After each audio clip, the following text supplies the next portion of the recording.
ये जो मन है ना, ये भगवान ने इसकी रचना की है।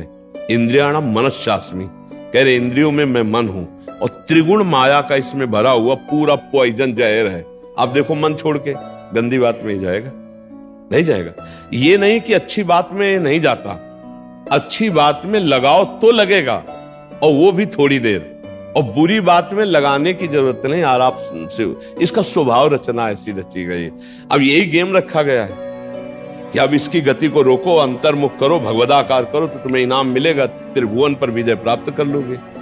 वो अद्भुत आनंद अंदर ही मिलेगा, किसी से कहने की जरूरत नहीं, आनंद मगन हो जाओगे। और उसी आनंद की खोज देखो, जब हमारा मन कहता है इस शरीर को भोग लें, इस वस्तु को भोग लें, अमुक, देखो सब अपने घर के जैसे बैठे हैं, क्या उसके भोगने के बाद मन को शांति मिलती है? थोड़ी देर के बाद फिर एक नया संकल्प बनता है, फिर एक नई, मतलब हमारी खोज अधूरी रही। वो नहीं मिला जो मैं सोच रहा था। सोचने में जैसा सुख मिलता है वैसा ना भोगने में नहीं मिलता, चाहे वो भोजन हो, चाहे वो दृश्य हो, चाहे वो कोई क्रिया हो। आप देखना, जो मन हमें सोचवा के पागल बनाता है, और जब हम उस पे जाते हैं तो वो चीज हमें नहीं मिलती है। तब लगता है कि वो यहाँ नहीं, शायद यहाँ हो, यहाँ नहीं, शायद यहाँ हो। ऐसे भटकते पूरा जीवन व्यतीत हो जाता है। बुद्धिमान वो है जो 2-4 कदम में ही लौट आवे कि गलत दिशा में जा रहे हैं, पर हम पूरा जीवन चलते रहते हैं, लौटने की बात ही नहीं आती।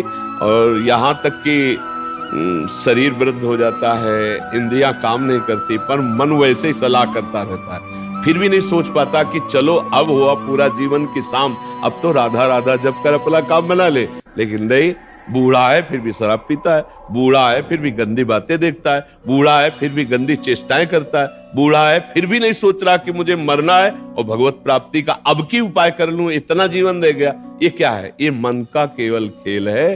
वो अपने मन के गेम में फंस गया, निकल नहीं पा रहा है। अच्छा, इसमें ये हो कि चलो मन सुखी रहेगा, तो भी नहीं, आप जितना गलत करते जाओगे उतना वो नकारात्मक सोचे पैदा करता चला जाएगा, और उसका परिणाम यह आएगा कि आपको डिप्रेशन में पहुंचा देगा।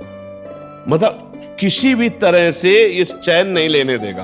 तो इसको लाना तो भगवान की शरण में पड़ेगा, तभी शांति मिलेगी, तभी सुख। बहुत गंदा, बहुत गंदा, बहुत नीच है, और ये बहुत उत्तम है।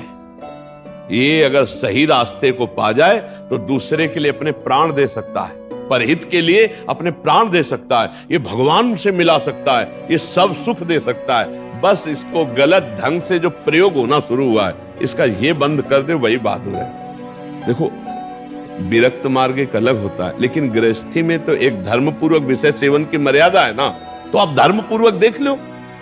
अगर आपको अपनी पत्नी में, अपने पति में सुख नहीं मिला तो विश्व में कहीं सुख नहीं मिलेगा, क्योंकि है नहीं, तो आपको सीमित हो जाना चाहिए ना। लेकिन ऐसा नहीं होता, हम धर्म विरुद्ध बढ़ते चले जाते हैं, जो हमारा पाप बनता जाता है और हम क्लेशित होते जाते हैं। इसलिए हमें लगता है बहुत अच्छे अभी सत्संग के प्रभाव पड़ रहे हैं, तो हम निकल चले गंदी बातों से, हम निकल चले इस माया के फसाव से, नहीं तो धोखा ही धोखा, पूरी जिंदगी व्यतीत हो जाती है। भोगते भोगते हर इंद्रियां सब नष्ट होती जा रहे, फिर भी भोग इच्छा, ये है क्या? समझो ना, पूरा जीवन हमको बेवकूफ बनाया जा रहा है। गौर से देखो, पूरा जीवन नहीं बेवकूफ बनाया जा रहा। एक बार और देख लेते हैं, इसमें हमारा पूरा जीवन जा रहा है। सुख तो नहीं मिला, पर एक बार ऐसे देखते हैं, शायद इस पद्धति से देखते हैं, ऐसे भोजन बनाते हैं, ऐसे ये भोगते हैं, ऐसे ये देखते हैं, ऐसा फंसाव करके रोज हमको गिराता है, रोज हमको मन भ्रष्ट करता है। कभी नहीं कहता कि एक बार भगवान से मिलूं क्या, कभी उसका मन नहीं होता। इसको तो जबरदस्ती लगाना पड़ता है। इसको भगवान में लगाने के लिए भी भोगों का प्रलोभन देना होता है, तब ये भगवान में लगता है धीरे धीरे।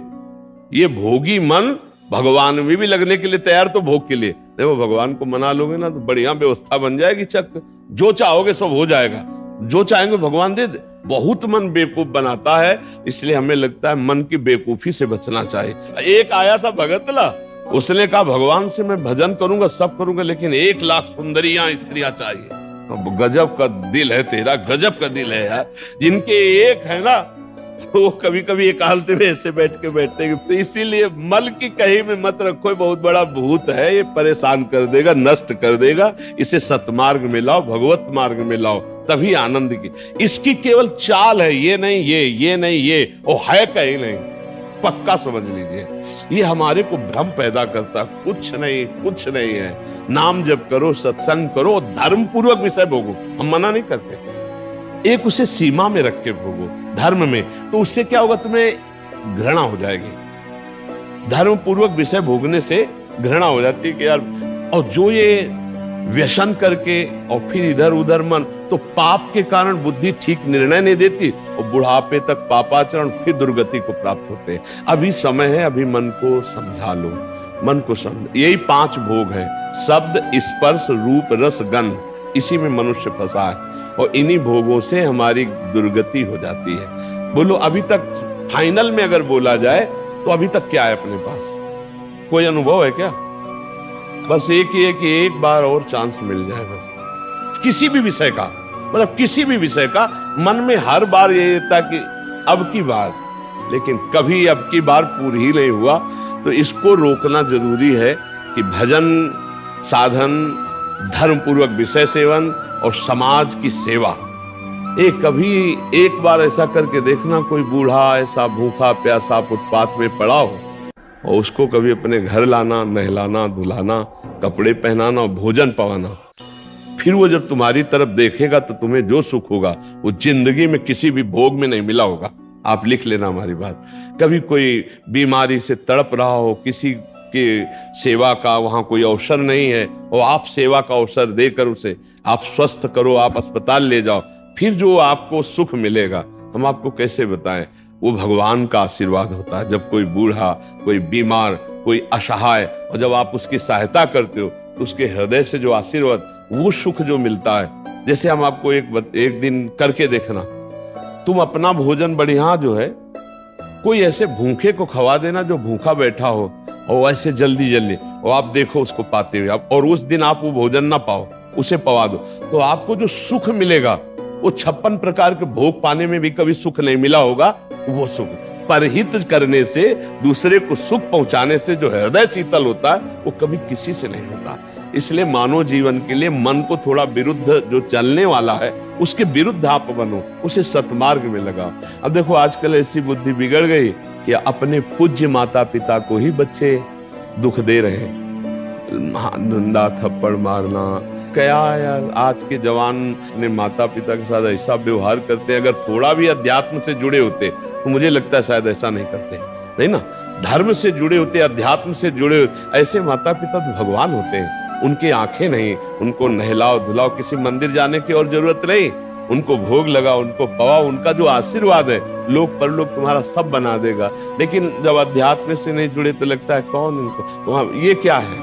ये है मन का वो पापी मन। देखो कैसे पाप कराता है, कैसे निगेटिव चलाता है कि अब ऐसे पुत्रों की क्या दुर्गति होगी।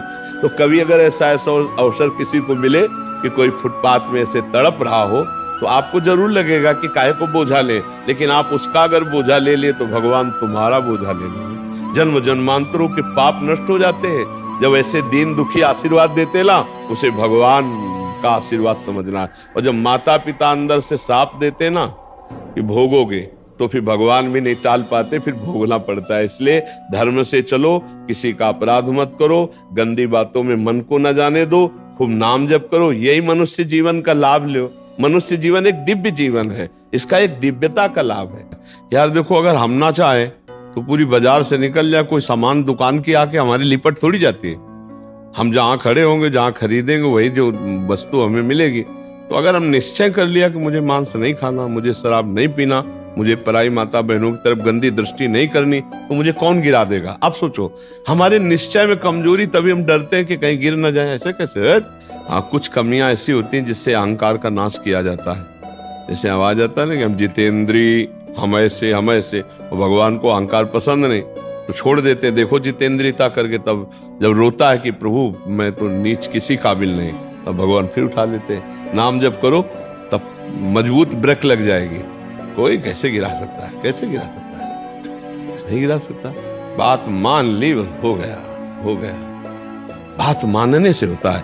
देखो, हमारी बात ना मानो, कंठी बंधवा लो, तिलक लगा लो, सब कर लो, कल्याण नहीं होगा। हमारी बात मान लो, कल्याण हो जाएगा। बात मानने का चेला होता है, ये कोई सांसारिक थोड़ी कि भैया जैसे सांसारिक संबंध होते हैं ऐसे गुरु शिष्य का संबंध आज्ञा पालन से होता है। गलत नहीं करूंगा, जैसा कहोगे वैसा चलूंगा। अब आपने कह दिया, अब ये नाम जप करूंगा, बस हो गई बात। बात ये है कि हमको अब महत्व कर लेना है। अरे बोले ऐसे कह दिया था सिया राम राम राम जपो, तो गुरु मंत्र तो मिला नहीं। तो कभी गुरु मंत्र मिल भी जाएगा तो लाभ नहीं मिल पाएगा, क्योंकि आपको संत वचन गुरु के वचन पर विश्वास ही नहीं हुआ। गुरु के वचन प्रतीति न जेहि, इस स्वप्न में भी लाभ नहीं मिल। मान लिया हो गया हमारा सब कुछ, अब हम राम राम जप करेंगे, अच्छे आचरण से चलेंगे तो यही नाम आपको बल दे देगा। जो आप कहते हो ना कि ऐसा बल कैसे आए, इसी नाम से आता है बल। माया पर जीतने का जो बल है वो भगवान की कृपा से, उनके नाम बल से आता है। देखो नाम में इतनी सामर्थ्य, भगवान को अधीन कर लिया। सुमीर पवन सुत पावन नामो अपने बस कर राखे, फिर और क्या, काम क्रोध को जीत लो तो कौन बड़ी बात। भगवान अजित जीत गए। भगवान कह रहे प्रति उपकार करो का तोरा, सन्मुख हो न सकत मन मोरा, तुम संतात उरिन मैं नाही। नाम जप करते हुए समाज सेवा, भगवत सेवा, माता पिता की सेवा, बस इससे बढ़िया वो साधना क्या है। अब बढ़िया गंगा जी से कपड़ा धो के लाए और फिर नाली में डुबो दिए तो फिर गड़बड़ हो जाएगा। नहीं, मानव दे थोड़ा विवेक है। धर्म से विषय सेवन करो, पापाचरण करोगे तो फिर वहीं पहुंच जाओगे, नरक है। कर्मों की बड़ी गति है, इसलिए नाम जप कर लो और ये जीवन सार्थक। अच्छा, नाम जपने में सबसे बढ़िया बात ये कि इसमें बैठने की बात नहीं करे कि आप पद्मासन लगा के बैठो, क्योंकि दिन भर काम करो, राम राम राम राम, अंदर से राम राम चल रहा, फावड़ा चल रहा, राधा राधा राधा राधा, हर काम होता रहेगा। जब युद्ध हो सकता है मामुनिस्मर युद्ध से, तो युद्ध से खतरनाक कोई काम तो है नहीं। दूसरे की गर्दन काट ली, अपनी गर्दन बचानी युद्ध में, और भगवान अर्जुन को कह रहे मेरा स्मरण करते हुए युद्ध कर, तो इसका मतलब भगवत नाम जप करते हुए सब काम हो सकता है। ठीक है, तुम नाम जप करो और अच्छे बनो, इसी जन्म में भगवान को प्राप्त किया जाए, भगवान की स्मृति में डूबा जाए। अगर आपने भगवत प्राप्ति का कार्य इस जन्म में पूरा नहीं किया तो पहला दंड आपको मिलेगा बिना किसी कर्म के, इस बात का कि आपने भगवत प्राप्ति क्यों नहीं की, आपको चांस दिया गया। जैसे बहुत सरलता से हम समझाते हैं कि जैसे हम आपको विदेश भेजें सरकारी, भारत के संविधान के अनुसार आप भारतीय काम कीजिए, जाकर भारत के लिए आप ये काम कीजिए, और आप वहां जाकर जाने के लिए तैयार हो कि हमें वहां गाड़ी मिलना चाहिए, बंगला मिलना चाहिए, हमारी सारी व्यवस्था होनी चाहिए, तो सब व्यवस्था भारत सरकार ने कर दी। आप 20 वर्ष वहां रहे, आपको वापस बुलाया गया, आप जिस काम के लिए भारतीय संविधान के काम के लिए गए थे वो काम बिल्कुल नहीं किया। को बच्चा पैदा किए, पढ़ाया लिखाया और ब्याह और सब काम किए। अब आप बोलो भारत सरकार आपको दंड देगी कि नहीं देगी? तो देगी ना, क्योंकि आप प्रधान कार्य के लिए ही सुविधा आपको सारी दी गई थी। तो मानव देह केवल संस्कृति मांझ बरियाई के पायो, जो मानुष देह वृथा कत डारत। संस्कृति के चक्र को रोककर भगवान ने कबहू करी करुणा नर देहि, देत ईश बिनु हेतु सनेहि। बिना किसी कर्म के अहेतु की कृपा करके आपको मानव दे दी कि जाओ नर्तन कर फल विषय न भाई, भजी राम सब काम बिहाई। साधन धाम मोक्ष कर द्वारा, पाई न जे परलोक संभारा। सो परत दुख पावई, सिर धुनि धुनि पछताए। काले कर्मय ईश्वर मिथ्या दोष लगाए। भाई का हमारा भाग्य नहीं था, हमारा भाग्य से भजन नहीं होता, भजन से भाग्य बनाएंगे हम। भजन से हम पूर्व कर्मों को मिटाएंगे, भजन से हम भगवत प्राप्ति करेंगे। जो न तरय भवसागर, असमाज नर पाए। स्वति निंदक मंदमति, आत्महनन गति जाए। वो आत्महत्यारे की गति को प्राप्त होता है केवल इस बात के लिए कि तुम्हें मनुष्य शरीर मिला, सारी सुविधाएं दी गई, लेकिन तुमने अपना काम नहीं बनाया। 83,99,999 योनियों में कोई एक भी ऐसी योनि नहीं जिससे हम भगवत प्राप्ति कर सकते। केवल ये मानव देह थी, और उसको तुमने विषय सेवन में, प्रपंच में नष्ट किया। तुम विशेष दंड के पात्र हो। कृपा हुई और तुमने उस कृपा को ठुकराया। अब भोगो अन्य योनियों में। अब पता नहीं फिर किस कल्प में भगवान की कृपा होगी और मुझे मनुष्य शरीर में। इसलिए मुझे इस जन्म में भगवत प्राप्ति करनी ही करनी है, इस पे हमें छूट नहीं रखनी। अब भगवत प्राप्ति किसे कहते हैं समझना तो पड़ेगा ना, कि भगवत प्राप्ति किसे कहते हैं। मोक्ष को तो समझे, तो मोक्ष ऐसे थोड़ी होता, उसके लिए साधना बहुत कठिन साधना है। स्थूल सूक्ष्म कारण तीनों शरीरों का राग त्याग करके स्मृति इसकी स्मृति का भी त्याग हो जाए, तब वो अपने स्वरूप में स्थित होता है। बड़ा कठिन। ज्ञान के पंथ कृपान के धारा, और परत खगेश लगे निवारा। अब इसको सहज भाव में ले लो। जिसकी अखंड स्मृति भगवान की होती है वही मुक्त पुरुष है और वही भगवत प्राप्त पुरुष है। हर समय तुम्हारी याद में भगवान का नाम चलता रहे। राम कृष्ण हरि जो नाम प्रियो, अपने तुम वृंदावनवासी राधा राधा रखते, हर समय नाम चिंतन करते रहो। तुम मोक्ष चाहोगे तो मोक्ष मिल जाएगा, भगवत प्राप्ति चाहोगे तो भगवत प्राप्ति हो जाएगी। भगवत प्राप्ति का मतलब होता है भगवान को जिस भाव से, स्वामी भाव, सखा भाव, जिस भाव से वो प्राप्त हो जाए। और अच्छा, इसमें है कि गिरने का भय नहीं। हम राधा राधा जपते हुए किसानी कर रहे हैं, राधा राधा जपते करते नौकरी कर रहे, राधा राधा जपते हुए संसार के सब कार्य कर रहे, तो हमको संसार के कार्य भी हो जाएंगे और भगवत प्राप्ति भी हो जाएगी। अच्छा, मिथ्या भाव हमारे यहाँ लगाना नहीं, भगवत भाव लगाना है। सब में भगवान है, तो हम जिससे मिलते हैं उनके हृदय में भगवान है, हम ऐसे बर्ताव करते हैं। चाहे पुत्र हो चाहे पत्नी हो, नाथ सकल संपदा तुम्हारी, मैं सेवक समेत सुत नारी। बहुत सरलता से निपट गए संसार से, बहुत सरलता। पर भजन नहीं किया तो दंड मिलेगा, क्योंकि सरकार ने भेजा है यहाँ सरकारी काम करने के लिए, भगवत प्राप्ति के लिए। अब अगर चूक हो गई तो फिर गड़बड़ हो जाएगा। अच्छा देखो, तुम्हें तो कुछ गड़बड़ होना है नहीं, तुम तो अविनाशी भगवान के जन हो, अविनाशी स्वरूप है ना अपना सबका। लेकिन जैसे स्वप्न में लाठी चलती है, कुछ नहीं होता है, पर पीड़ा होती कि नहीं होती स्वप्न के समय। स्वप्न के समय अगर लाठी चलावे तो वैसे लगती है, नहीं स्वप्न में अगर हम डूब रहे हैं तो वैसे डूब रहे, स्वप्न में अगर पिटाई शुरू है या कोई गला काटने जा रहा तो वैसा भय लग रहा है, और है कुछ नहीं, तो दंड तो भोगना पड़ेगा ना। ऐसे ही जागृत में है, ऐसे ही नरक आदि में है। अविनाशी आत्मा को कोई कष्ट थोड़ी होता है, पर जब तक ये बोध नहीं होगा तब तक तो भोगना ही पड़ता है ना। देखो, स्थूल देह सैया में पड़ी होती है और स्वप्न में हम देख रहे हैं कि हम समुद्र में डूब रहे हैं, अब वो ऐसे ही कष्ट हो रहा है, समुद्र भी दिखाई दे रहा है, डूब भी रहे, और जो डूबने वाला शरीर है वो तत्कालिक स्वप्न में बना हुआ है, क्योंकि शरीर जो स्थूल शरीर वो तो सैया में सो रहा है। अब बताओ उसको कैसे बचाया जाए। जो स्वप्न में समुद्र में डूब रहा है, अब आप उपाय बताओ उसको कैसे बचाया जाए। हाँ, एक उपाय है कि उसको जगा दो, चाहे जितनी नौका लगा दो, चाहे मंत्रवेत्ता लगा दो, चाहे तैराक लगा दो, उसको आप बचा नहीं सकते। उसके बचाने का उपाय है जगा दो। ऐसे ही हम सब मोह निशा सब शोवनिहारा, देखे स्वपन अनेक प्रकारा, यही जग जामिनी जागे जोगी, परमारथी प्रपंच वियोगी, जाने सुत वही जीव जग जागा, जब सब विषय विलास विरागा।